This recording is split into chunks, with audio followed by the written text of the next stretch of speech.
30 years ago, there was a woman that visited our chapter. She was a traveling consultant, as they were called at that time. And I had a meeting with her about the chapter, and she said, we're doing fine, but the only thing was that we needed to add to our chapter an ongoing philanthropy, something that would put our name out there on the campus, and something that we could carry on year after year. And we had done some car washes and things like that for philanthropy, but nothing that would really carry over as this would do. So I went home and talked to Don, who's an avid runner, and he and another group were trying to put some things together to form a running club. And so I thought, gosh, if we could put the running club together with the sorority, working with them, maybe we'd really have something.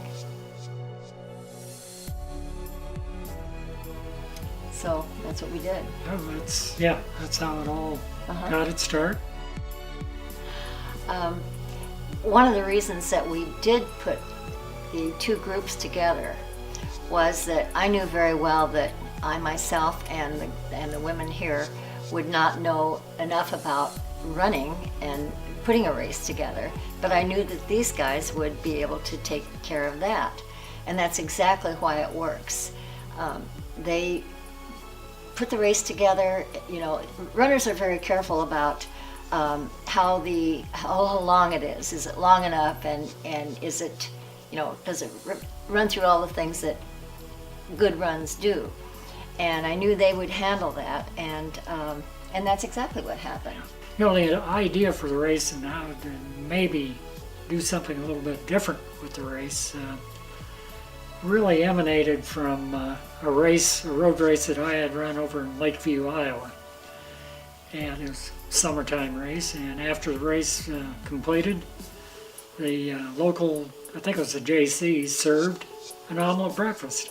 I thought, my golly, that's unique, because usually most road races, you get a banana and a cup of yogurt and some water, and that's it. So I suggested that to Eileen, and I'll let her continue with the story. Well, and so that was really how we got the idea for serving an omelet breakfast. First race had, I think, something like 180 entrants, and so we were able to handle it okay at the track.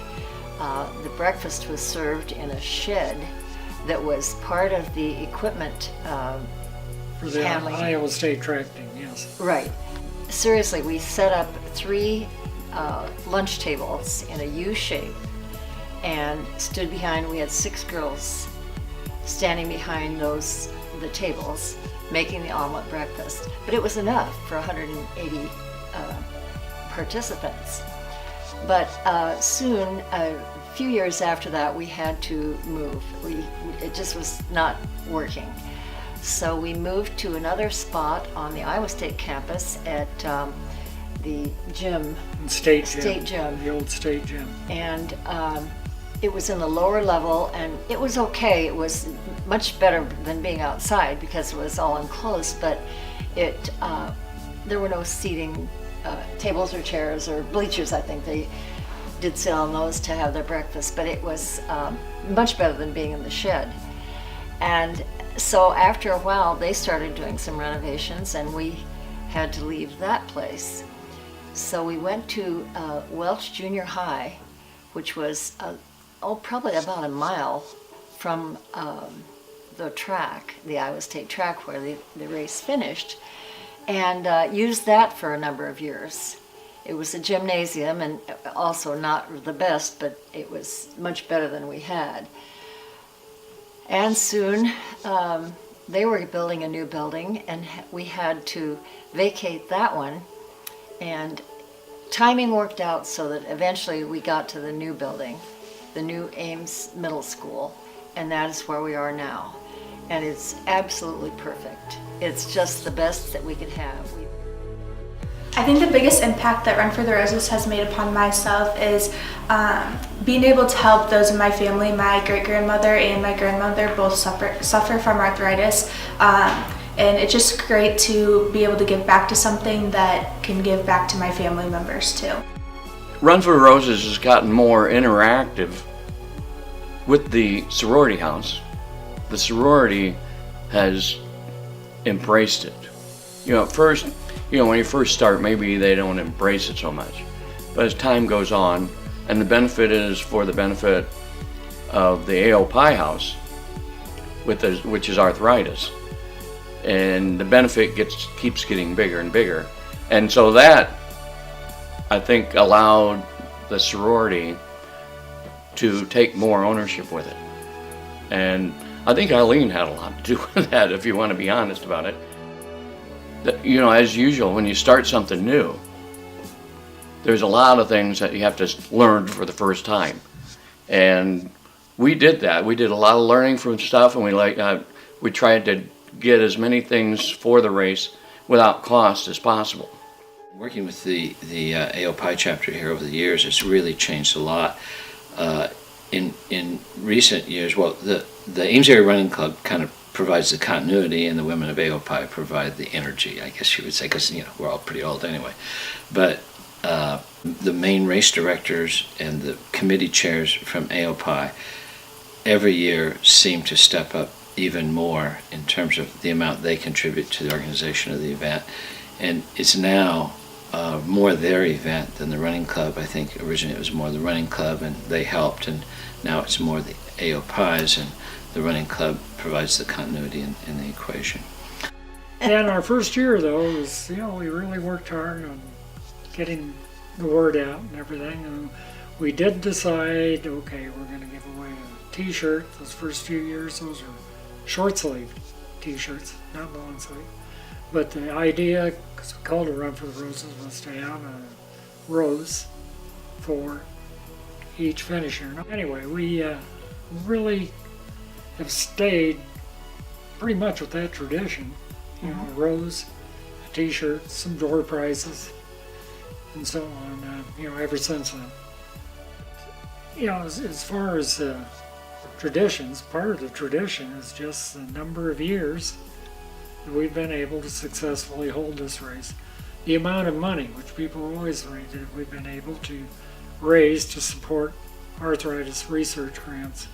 And of course, that's what this is all about. It's Alpha Omicron Pi's philanthropy, and our Ames Area Running Club members have really bought into it. There's several people, including myself, that as I've aged and put on too many miles, they're suffering from arthritis. So anyway. And I used to run the race. And in the 90s, most of the participants in the Run for the Roses were really runners. They were people that were there to run and try to win medals and things like that. And over time, the race has evolved quite a bit, because now we have more families and we have more people that are there because of the cause that we're supporting, rather than to run and win a medal. And in fact, in our area, the participation in road races is generally down, and where the exception is generally up.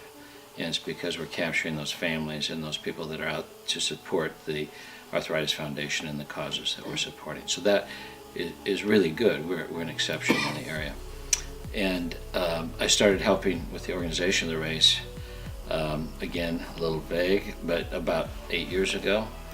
I don't remember how I got involved. I don't even remember if it was voluntary. Anyway, Don Muff was been an active recruiter. And so I now help on race day with the barricades and the water stops and pick up the water, which is donated by one of the sponsors, so it doesn't cost us anything. And we now barricade off some major streets during this event without any objection from the city, because of what an event it is. So, and in terms of publicity, the period of time I've helped has been a tremendous amount of change. It used to be we would send press releases to local newspapers, put up a few posters. have the AOPI women talk it up on campus, and that was what we did. And now we've got the social media part of it, and that's really where the AOPI women excel. I mean, they know how to work the social media better than I do, or better than any of the Ames Area Running Club people do. So they've really stepped that up. We've gotten more engaged with social media, more engaged on campus. We use the university billing system so students can register for the race, and it goes on their campus bill, and that makes it easy for them, so that brings a lot of more students into play. We have worked Facebook and issues like that more. About 2 years ago, we did a major survey of participants, and in my view, the key thing about making this event successful is for the participants to have a great experience. And this is one of those races that provides a great experience if you look all the way through.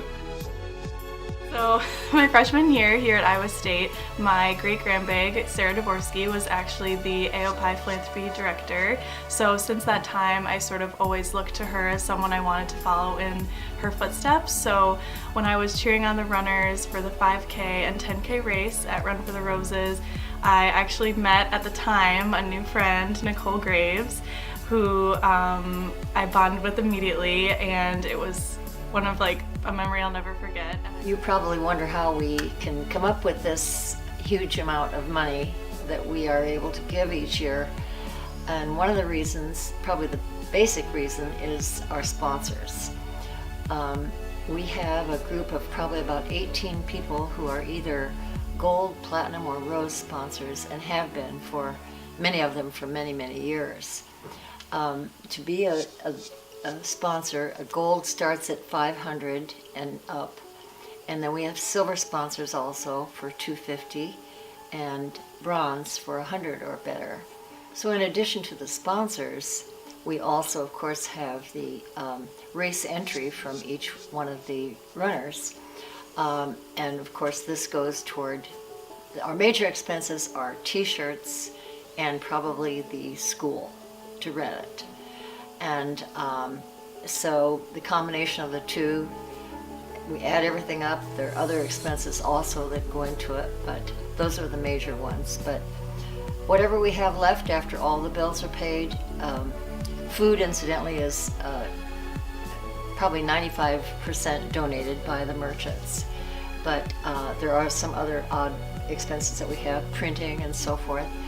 And so anything over and above that is what we're able to give to arthritis research. But the key thing are the sponsors. Sponsors are, more sponsors we have, the better. Yeah. And the more entries we have, the better. Yeah.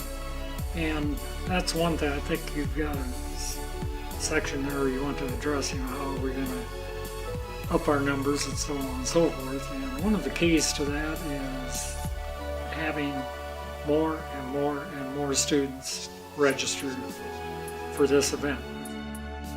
Hi, my name is Mia Guyan, and I was Iota Sigma's co-director for the 30th Annual Run for the Roses 2016. My name's Miranda Rescuso, and I was head of registration. Hi, I'm Galen Wilkie. I've been an Ames Area Running Club member since the late 90s. I don't remember the exact year I started. Hi, I'm Roman Lynch. And I'm Don Muff. I'm currently president of the Ames Area Running Club and have been race co-director for, probably Many years. 20 out of the 30 years that the race has been held. My name is Eileen Muff, and I am chapter advisor to this chapter, Iota Sigma, in Ames, Iowa. And I've been a part of Run for the Roses for 30 years, as long as the run has existed.